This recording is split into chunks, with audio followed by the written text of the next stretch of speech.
오늘 예레미야 45장과 46장 말씀은 어, 바룩에 대한 그런 말씀과 애굽에 대한 말씀입니다. 참 이 말씀이 이게 배경을 알지 못하게 되면 선지서 말씀을 전하다 보면 이 배경을 알지 못하게 되면 이 말씀이 왜 주어졌는가를 참 이게 이해하기가 어려워서 그런데요. 우리가 이 말씀의 배경과 또 이 말씀이 왜 이렇게 하나님이 주셨는지를 이해하게 되면 오늘 말씀이 참 은혜가 되어지는 말씀입니다. 이게 두 가지의 사건을 하다 보니까 이게 뭐 완전히 좀 다르게 그러한 말씀이기도 하지만 한 가지의 주제로서 우리가 또한 이 말씀을 볼 수가 있습니다. 그건 무엇이냐 하면 큰 일을 하나님이 하신다라는 것입니다. 역사의 주관자는 하나님이십니다. 오늘 먼저 바룩에 대한 45장의 말씀을 보게 되면 이 말씀이 시작되어지는 때, 이 말씀을 주시는 때가 있습니다. 46장 동일한 때에 주시는데요. 유다의 요시야 왕의 아들 여호야김 넷째 해에 네리야의 아들 바룩이 예레미야에게 불러주는 대로 이 모든 말을 책에 기록하니라. 그때 선지자 예레미야가 그에게 말하여 이르되 곧 이 말씀을 주시는 때가 언제냐면 요시야 왕의 아들 여호야김 넷째. 우리가 예레미야 말씀을 보게 되면요. 이 여호야김 넷째 해에 대해서 네 번째 해에 대해서 이 예레미야 말씀에서 굉장히 많이 나옵니다. 이 시대에 하나님께서 말씀을 많이 주시고 또한 사건도 많이 일어납니다. 이 시대에 일어났었던 가장 큰 사건이 무엇입니까? 46장에 나오는 말씀이 바로 이 시대에 일어났던 그러한 말씀인데 이 바벨론이 갈그미스 전투에서 애굽과 아수르의 연합군을 승리해버린 겁니다. 이겨버렸습니다. 그 전까지만 해도 그래도 아수르가 바벨론을 그래도 이기겠지. 적어도 아수르와 그 애굽이 연합을 했으니까 신생 바벨론을 충분히 이길 거야. 예전에 아수르가 한번 이렇게 내려갔었던 이 니누의 요나 시대에 한번 이렇게 쭉 내려갔었던 그러한 그러한 상황에서 또 다시 이렇게 올라왔었기 때문에 다시 올라갈 것이라고 그 시대의 사람들은 생각했습니다. 근데 결과는 무엇이었을까요? 달그미스 전투에서 완벽하게 바벨론의 느부갓네살이 승리해버립니다. 그리고 그 해에 그 바벨론이 힘을 모아갖고 이 남유다까지 와서 다니엘과 그 첫 번째 포로들을 그 세 명의 친구들과 함께 그 첫 번째 포로를 붙잡아가는 게 바로 이 시대에 일어났던 그러한 사건입니다. 그리고 이 말씀은 또 언제 여호야김 넷째 해에 또 그 예루살렘에서도 한 가지 사건이 일어나는데 어떤 사건이 일어나냐면 우리 앞에 36장 말씀에 보게 되면 제가 굉장히 이스라엘이 일어났던 큰 죄악에 대해서 강조하면서 말씀드렸던 게 있는데 그게 뭐냐면 여호야김에게 하나님 오늘 말씀에 있는 대로 예레미야를 통하여서 바룩에게 기록하게 하는 그 두루마리를 그가 바룩이 이렇게 외치자 그 시대 사람들은 다 듣고 그 은혜를 받고 회개하며 주 앞에 나왔지만 이 여호야김 같은 경우는 그 말이 마음에 들지 않는다라고 하여서 그것을 칼로 다 찢어버려서 그 겨울 궁전에서 그 하나님의 말씀을 다 불태워버리죠. 그리고 그렇게 불태워버리고 그러한 박해가 일어나는 그러한 여러 가지 상황 가운데 하나님께서 오늘 45장 말씀에서 예레미야를 통하여서 바룩에게 말씀을 주시는 것입니다. 바룩은 예레미야의 그 하나님의 말씀을 기록하게 하였던 그러한 서기관으로서 이 바룩이라고 하는 인물은 굉장히 그 남유다 시대의 고관의 그러한 집안이었습니다. 그리고 그 집안에서 촉망받는 그러한 사람이었었고요. 그러나 그의 마음속에 어떠한 마음이 있었냐면 내가 하나님을 위하여서 큰 일을 행하겠다. 내가 하나님을 위하여서 무엇인가를 일하겠다라고 하는 그 열망함과 좋은 소망함들이 그의 마음속에 가득 넘쳤습니다. 그러다 보니까 그가 누구를 가까이 하였었냐 하면 아마 그 바룩의 집안도 그렇고 바룩도 그렇고 그 예레미야와 함께 하였던 것 같습니다. 예레미야가 예레미야를 통해서 하나님이 말씀하시는 것. 그 말씀에 동의하고 그 말씀을 전하는 것에 바룩도 함께하기 위해서 그 인생을 헌신한 것입니다. 헌신한 것이에요. 근데 막상 예레미야와 함께 그 바룩이 하나님의 말씀을 열심히 적어서 낭독을 하였는데 예루살렘 성전에서 낭독을 할 때까지는 참 좋았습니다. 사람들이 감동을 받고 하나님 앞에 회개의 운동이 일어나는 것 같습니다. 요시아의 그 시대와 같이 그 다시 한번 회개의 그러한 불길이 일어나는 것 같습니다. 하나님을 찾습니다. 보관들이 바르게 그 낭독하는 것을 그 듣자 우리에게도 들려달라고 보관들이 모인 그 방 안에서 그 낭독을 들었는데 어떤 일이 벌어집니까? 아까 말씀드린 것과 같이 여호야김이 그 하나님의 그 말씀을 듣자 듣는 족족 이 두루마리가 이렇게 쭉 읽고 나서 다시 적고 읽고 나서 적고 그러는데 몇 절 읽고 나면 그 여호야김이 쫙쫙 잘라버리는 겁니다. 가져와 불탁 태우고 또 읽어봐 쫙 하게 되면 또 태우고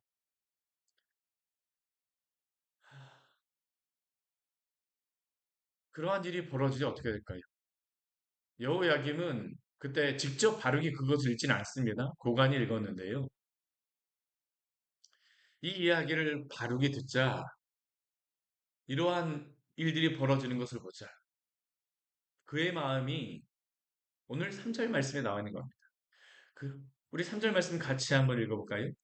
내가 일찍이 말하기를 화로다 여호와께서 나의 고통에 슬픔을 더하셨으니 나는 나의 탄식으로 피곤하여 평화를 찾지 못하도다. 여러분 열심히 하나님의 그 일을 하겠다라고 목숨 바쳐서 정말 한 겁니다. 정말 목숨 바쳐서 한 겁니다. 예레미야와 함께 하니까 큰 일을 하고 무엇인가가 이루어질 줄 알았는데요. 오히려 더 힘든 겁니다. 사람들이 미워합니다. 예레미야만 미워했을까요? 예레미야만 죽이려고 위협했을까요? 여호야김만 그랬을까요? 아닙니다. 바룩의 정적들도 바룩을 미워했던 겁니다. 그러니까 바룩이 고백하는 게 겁니다. 화로다 여호와께서 나의 고통에 슬픔을 더하셨으니 나는 나의 탄식으로 피가 나요 평안을 찾지 못하다. 주님의 일을 했는데 오히려 그의 마음속에는 평안이 없습니다. 사람들이 막 죽이자 하고 따라다니니까 그의 마음에 평안이 있겠습니까? 두렵죠, 무섭죠. 여러 가지 근심이 있습니다. 이것을 내가 낭독하게 되면 무엇인가 이루어질 것이라고 생각하였는데 실제로 그런 것이 약간 보이는 것도 같았는데 갑자기 문의가 싹 박혀가고 여호야김은 죽이라 하고 그 주변의 사람들은 바룩을 미워하는 겁니다. 그러한 가운데에서 바룩이 고백한 것이 바로 이 고백입니다. 화로다 여호와께서 나의 고통에 슬픔을 더하셨으니 고통이 있는데 하나님께서 슬픔까지 더하셨습니다. 안 되나 보다. 힘들구나. 어떻게 해야지? 탄식하고 피곤하며 평화를 찾지 못하는 가운데 하나님이 바룩에게 말씀을 주시는 겁니다. 이 말씀을 주시는 것입니다. 근데 바룩이 가지고 있는 또 한 가지의 탄식이 있었습니다. 그 탄식이 무엇이냐면 그의 마음의 소원이 무엇이냐면 우리 5절 말씀에 나와 있는데 앞부분에 나와 있는 게 하나님이 말씀하시는 것이지만 바룩이 그 마음속에 가지고 있던 그러한 소망함이자 탄식이었습니다. 그게 무엇입니까? 내가 너를 위하여 큰 일을 찾느냐? 바룩은 아까 제가 말씀드린 것처럼 큰 일을 찾고 있었던 것입니다. 내가 하나님의 큰 일을 하리라. 어디 그것뿐이겠습니까? 내가 이 일을 하여서 나의 이름을 한번 떨쳐보리라. 젊은 시절에 그러한 바룩이었기 때문에 그 마음에 그 의분과 함께 또한 자신을 뭐 고관이 되고 세상 사람들 가운데에 높임을 받고 또한 이름을 드러내기를 원하는 게 또한 바룩이었었죠. 내가 큰 일을 한번 해버리라. 근데 하나님께서 그러한 바룩을 향하여서 이렇게 탄식하는 바룩을 향하여서 그래 열심히 했어 수고했어 내가 이제 큰 일을 행할 거야 걱정하지 마 이렇게 말씀하시면 얼마나 좋을까요? 근데 오늘 말씀은 그렇게 하나님이 바룩에게 말씀하지 않습니다. 왜 그럴까요? 우리 45절 말씀에 보게 되면 우리 44절과 4절과 5절 말씀에 그 이유를 말씀하는 건데요. 먼저 5절 말씀에 그 이유를 하나님이 이렇게 말씀하십니다. 우리 5절 말씀 우리 다 한번 읽어볼게요. 내가 너를 위하여 큰 일을 찾느냐? 그것을 찾지 말라. 보라 내가 모든 육체에 재난을 내리리라. 그러나 내가 가는 모든 곳에서는 내가 너에게 내 생명을 노래함을 주듯 하리라. 여호와의 말씀이니라. 아멘. 이 말씀의 의미가 무엇입니까? 바룩에게 큰 일을 찾고 있었던 바룩에게 탄식하고 있는 바룩에게, 낙심하고 있는 바룩에게 뭐라고 말씀하시냐면 그것을 찾지 말라라고 말씀하십니다. 바룩이 큰 일을 찾는 그것이 하나님을 향한 큰 일이라면 그게 나쁜 것은 아닙니다. 또한 그 일을 통하여서 하나님의 영광이 드러나는 것이 나쁜 것은 아닙니다. 근데 왜 하나님이 그에게 큰 일을 찾지 말라고 말씀하십니까? 첫 번째는 그의 어떠한 하나님의 일을 빌미 삼아서 자기의 이름을 드러내고자 하는 일을 찾지 말라라고 말씀하시는 거겠죠. 그러나 더 큰 이유가 있습니다. 이게 무엇입니까? 하나님의 큰 일은 하나님이 하시기 때문입니다. 하나님의 주권과 뜻이 있음을 믿으시기를 바랍니다. 하나님의 주권과 뜻은 무엇일까요? 내가 모든 육체의 재난을 내리겠다라고 하나님은 벌써 결정하셨습니다. 하나님이 이스라엘 백성의 그 죄에 대해서 심판하시기로 계획하신 것이 이미 느부가 그 앞에 므낫세 시대부터 하나님 앞에 그 큰 죄악을 예루살렘 성전에서 우상 숭배를 행하고 하나님의 이름을 높여야 될 그 제사장들 하나님께 제사를 드리지 않고 온갖 우상이 그 예루살렘 안에 그 가득하고 어디 그뿐입니까? 여호야김은 하나님의 말씀조차도 찢어서 막 버려버리죠. 하나님이 그러죠. 어떡하십니까? 그들을 심판하기로 작정하셨습니다. 그들을 새로 만들어내시겠다는 겁니다. 그게 바로 사전에 나오는 말씀이죠. 보라 나는 내가 세운 것을 헐기도 하며 내가 심은 것을 뽑기도 하나니 온 땅에 그리하겠으며 나는 내가 세운 것을 헐기도 하며 내가 심은 것을 뽑기도 하나니 하나님이 이스라엘 백성을 이 가나안 땅에 심으셨고 또한 세우셨으나 이들의 죄악 때문에 하나님이 헐어야 될 때가 됐다라는 겁니다.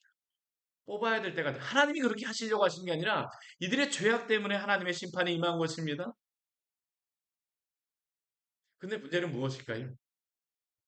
바룩의 그 열망이 바룩이 원하고자 하는 그 큰일이 하나님이 이루어 가시고자 하는 더 큰 일과 충돌이 되어지는 것입니다. 하나님은 이렇게 일을 행하실 것입니다. 근데 바룩이 지금 여기서 큰 일을 행한다라고 해서 그가 만약 성공하고 고관이 되고 만약 사람들에게 이름을 떨쳤다라고 해보십시오. 어떻게 될까요? 바룩이 바벨론이 쳐들어오게 되면 오히려 시드기야 옆에서 그 목숨을 잃는 것입니다. 하나님이 그에게 주실 수 있는 최고의 지금 약속은 무엇이냐면 그래서 5절 뒤에 나와 있는 그런 말씀입니다. 그러나 내가 가는 모든 곳에서는 내가 너에게 내 생명을 노량물 주듯 하리라. 아멘. 그리고 이 말씀을 따라 이제 예레미야는 애굽에 가서 순교를 당하게 됩니다. 전쟁에 의하면 순교를 당하게 되어져요. 아, 그리고 나서 이 바룩 같은 경우는 아마 바벨론으로 갔을 것이라고 생각을 합니다. 그리고 바벨론으로 바룩이 갈 때 그냥 갔을까요? 지금 이렇게 기록하는 예레미야 말씀을 그가 가지고 간 것입니다. 그리고 그곳에 있는 사람들에게 하나님의 말씀을 전해요. 물론 에스겔 선지자가 있었지만 그러나 예레미야에게 주신 하나님의 말씀을 그곳에 가서 또한 그 두루마리를 펴서 읽게 되어지는 것입니다. 바룩에게 주신 사명이 있다라는 것을 하나님은 오늘 우리에게 말씀하여 주시죠. 때로는 우리의 계획과 우리의 생각과 우리의 뜻이 이루어지지 않을 때도 있습니다. 그러나 기억하십시오.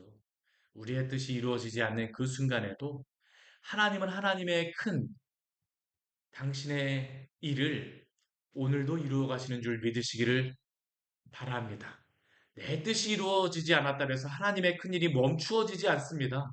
하나님은 하나님의 큰 일을 오늘도 이루어 가십니다. 하나님은 하나님의 주권에 따라서 당신의 일을 이루어 가시는 줄 믿으십시오. 이게 바로 성도가 가져야 될 하나님에 대한 믿음입니다. 내 뜻을 위하여서 하나님의 뜻을 변개시키겠다 아닙니다. 우리가 가져야 될 믿음은 무엇입니까? 하나님, 비록 당장 내가 여러 가지 슬픔과 고난을 당한다 할지라도 주님의 뜻이 하늘에서 이루어진 것과 같이 오늘 이 땅에서도 이루어질 줄 믿습니다. 이 믿음 갖고 살아가시기를 축원합니다. 이래야지 우리가 낙심하지 않습니다. 이래야지 낙심하지 않아요. 이래야지 우리가 하나님의 뜻에 우리의 뜻을 굴복시켜야지. 하나님께 이게 충성하는 것입니다. 이게 바로 충성하는 것입니다. 이것이 언제 있습니까? 어제 말씀 우리가 십자가 곁에 있으라고 말씀드렸는데요. 십자가 곁에 있는 사람, 예수 그리스도의 그 크신 사랑과 은혜 안에 날마다 잠겨서 살아가는 사람만이 민감하여서 주님께 내 뜻을 굴복시킬 수가 있죠. 오늘도 주님 사랑하십시오. 또한 주의 말씀을 사랑하십시오. 또한 주님께 충성하시기를 바랍니다. 주의 말씀에 내 뜻을 내려놓는 것. 오늘 바룩에게 하나님이 예레미야를 통하여서 주시는 말씀입니다. 그러면 하나님은 그 큰 일을 어떻게 이루어 가실까요? 우리 그 46장 말씀에 보게 되면 이 시대에 큰 사람, 이미 성공한 한 사람이 있습니다. 누구냐 하면 애굽의 바로입니다. 바로 같은 경우는 이미 큰 사람입니다. 그 시대에 큰 힘을 가진 사람이죠. 오늘 그 1절 말씀에 보게 되면 이방 나라들에 대하여 선지자 예레미야에게 임한 여호와의 말씀이라라고 하는데 이제 46장 말씀서부터 예레미야 마지막 말씀까지는 이방 나라든 열방들에 대해서 주시는 말씀입니다. 가장 처음에 주시는 나라가 어떤 나라냐면 애굽이고요. 가장 마지막에 주시는 나라가 바벨론입니다. 왜 이 두 나라를 처음과 끝에 놓을까요? 가장 그 시대의 큰 나라였기 때문입니다. 근데 이 나라들을 하나님이 말씀하시는 이유가 무엇입니까? 각 열방들의 나라들, 민족들에 대해서 하나님이 다 말씀하시는데요. 사실 이 말씀을 그 시대에 있었던 여러 민족들이 이 말씀을 듣겠습니까? 우리 한번 생각해 보십시오. 이 말씀을 애굽에게 주셔서 예레미야를 통해서 애굽에게 주시는데 애굽의 바로가 이 말씀을 들을까요? 그 민족이 이 말씀을 들을까요? 나중에 바벨론에게 말씀하시는데 바벨론의 왕이 예레미야에게 주시는 그 말씀을 들을까요? 아닙니다. 그들은 이 말씀에 관심이 없습니다. 왜 관심이 없습니까? 멸망한 남유다의 그러한 그 나라의 신이 하는 그러한 말을 왜 그들이 들으려고 하겠습니까? 더군다나 예레미야 같은 사람은 어떠한 사람입니까? 그 민족에게까지 무시를 당하였던 선지자입니다. 그런데 예레미야의 그러한 말을 그들이 들을까요? 안 듣습니다. 근데 왜 하나님께서는 애굽과 바벨론과 여러 이방 나라에 대한 그 말씀을 그 예레미야 46장 이후에 말씀하실까요? 1차 독자가 이방 나라가 아니라요. 이스라엘 백성이라는 겁니다. 왜 하나님이 이스라엘 백성에게 이 말씀을 가장 예레미야 마지막에 주셔야만 하겠습니까? 이 말씀을 첫 번째 그 주시는 이 때가 여호야김 넷째 해죠. 근데 이 여호야김 넷째면 이스라엘이 멸망하는 그 모든 것들을 보는 그러한 사람들입니다. 그러면 이제 그 사람들은 무엇만 볼까요? 아니 하나님이 이렇게 약하죠? 아니 애굽이 이렇게 강해? 바벨론이 이렇게 강력해? 그러면 이러한 상황을 보면서 그들은 어떤 생각을 하겠습니까? 하나님을 향한 불신앙을 갖게 되죠. 아니 도대체 하나님이 어떠한 분이야? 하나님이 이렇게 연약한 분이었어? 애굽의 예전에 그 홍해를 가르쳤던 하나님께서 이것밖에 안 되셔? 근데 왜 이 말씀을 하나님이 그들에게 주십니까? 하나님 그러한 분이 아니라는 겁니다. 이 세상 모든 열방과 나라를 다스리는 분이 바로 하나님이라는 것을 그들에게 알려주시기 위해서 이 말씀을 주심을 믿으시기를 바랍니다.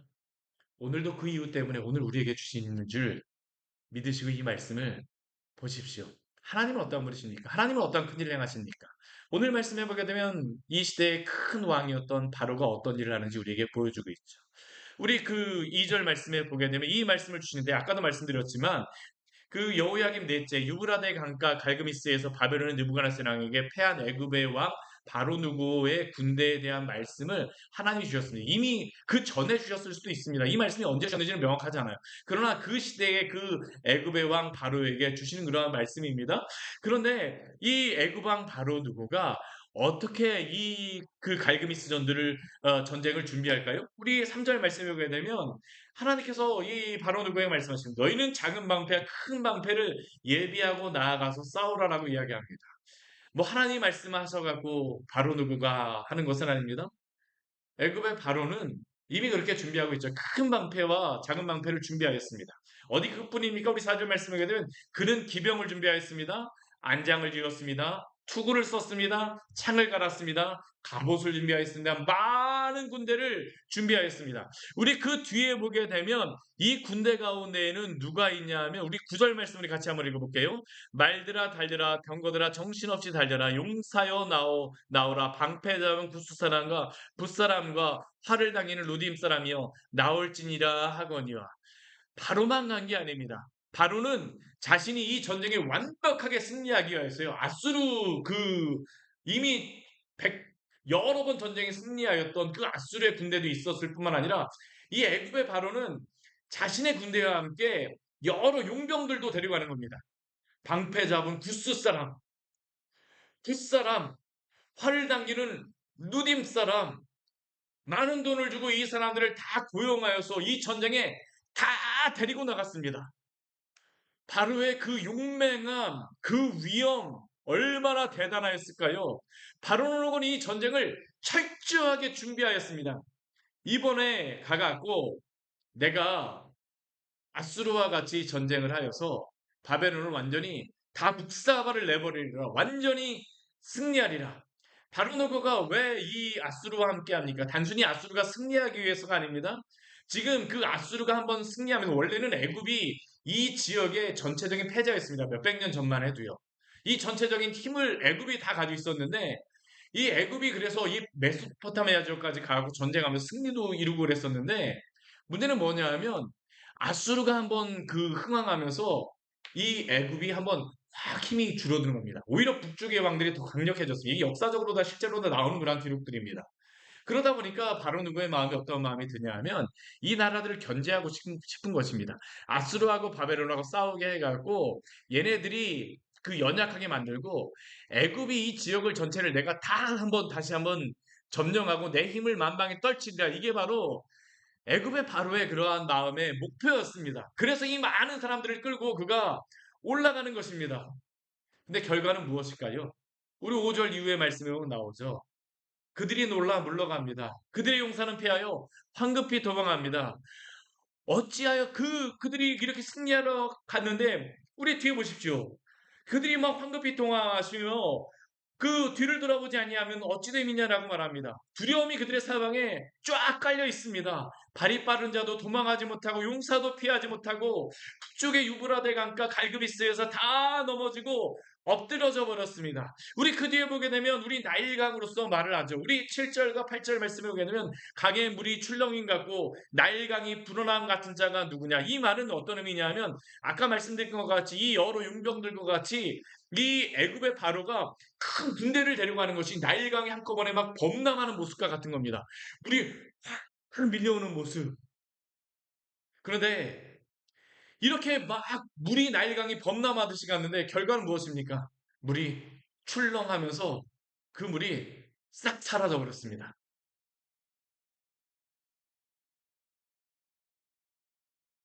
애굽이 이 시점을 기점으로요. 오히려 완전히 그냥 피폐하게 되어져 버렸습니다. 우리 10절 말씀에 오게 되면 그 말씀이 나오죠. 그들은 승리하러 가서 분명히 승리할 것이라고 생각했는데 그 날은 어떠한 날입니까? 주 만군의 여호와께서 그의 대적에게 원수 갚는 보복일이라고 말씀하십니다. 애굽이 지금까지 하나님에게 대적하였던 것에 대하여서 하나님이 원수 갚으시는 그 날이라고 하나님께서 말씀하십니다. 하나님이 심판하신다라는 것입니다. 애굽이 아무리 준비하였지만 소용이 없을 것이라는 겁니다. 칼이 배부르게 삼키며 그들의 피를 넘치도록 마시는 일들이 애굽에게 있을 것입니다. 북쪽 유브라데 강가에서 희생 제물을 하나님이 받으셨다라고 말씀하십니다. 실제로 이러한 일이 일어나게 되어졌죠. 그 결과 어떤 일이 있습니까? 우리 11절 말씀 같이 읽겠습니다. 처녀딸 애굽이여 길르앗으로 올라가서 유양을 취하라.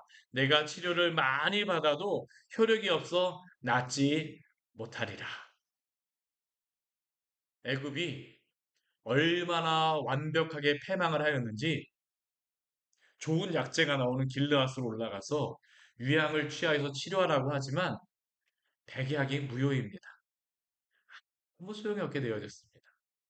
이 전쟁에 패하고 나서 이제 애굽은 바벨론의 느부갓네살 손아귀에서 왔다 갔다 합니다. 페르시아의 손아귀에서 이제 왔다 갔다 합니다. 이후에 그 알렉산더의 그 군대가 하나가 와고 애굽을 그냥 점령해 버립니다. 로마에게 완전히 그냥 점령당해 버리죠. 이게 바로 애굽이 되어졌습니다. 사랑하는 성도 여러분, 세상이 큰 사람이 이 세상을 정복하고 다스리는 것 같지만 하나님이 오늘도 다스리시며 당신의 주권에 따라서 이 역사를 주관하심을 믿으시기를 바랍니다. 큰 일은 사람이 하지 않습니다. 하나님이 하십니다. 하나님의 큰 일을 믿으십시오. 그리고 하나님이 이루신 그 큰 일이 무엇입니까? 우리 주 예수 그리스도를 이 땅에 보내심으로 모든 죄인을 구원하셨습니다. 그게 바로 하나님이 이 땅에 이루시고자 하는 큰 일이죠. 허물과 죄로 죽었던 모든 자들을 구원하시고 살리시는 일. 오늘 바룩에게 내 생명이 노랑물 얻듯 하리라. 누구를 통하였습니까? 우리 주 예수 그리스도를 통하여서. 오늘도 당신께서는 당신의 백성들을 이 시대의 많은 큰일 가운데에서 하나님께서 지키시고 보호하여 주심을 믿으십시오. 이게 바로 성도가 가져야 될 믿음입니다. 오늘도 이 믿음 안에 승리하시기를 축원합니다. 같이 기도하도록 하겠습니다. 하나님 아버지 오늘 말씀을 통하여서 우리에게 귀한 은혜를 주셔서 감사합니다. 인간은 우리의 이름을 내고 이름을 새기고자 얼마나 많이 노력합니까? 내가 큰 일을 이루겠다. 그러나 이 역사의 주권자가 바로 하나님이시며 통치자가 바로 하나님이심을 우리에게 알게 하여 주시니 감사를 드립니다. 하나님께서 큰 일을 이루시고 또한 큰 일을 이루어 가시며 당신의 구원을 오늘도 이루어 가심으로 당신의 백성들을 구원하시고 또한 당신의 나라를 오늘 이 땅 가운데 죄악이 관영한 이 땅 가운데에서도 당신이 이루어 가시니 감사를 드립니다. 오늘 이 광교에 세운 당신의 나라 광야의 샘교회를 통하여서 당신의 복음이 만방에 전파되어지게 하여 주시고 하나님의 큰 일이 오늘도 일어날 수 있도록 은혜 베풀어 주시옵소서. 우리의 큰 일이 아닌 하나님의 큰 일, 당신의 뜻이 하늘에서 이루어진 것과 같이 오늘 이 땅에서 이루어지기를 소원합니다. 예수님 이름으로 기도드립니다. 아멘. 오늘 말씀 같이 기억하시면서 기도하며 나가도록 하겠습니다.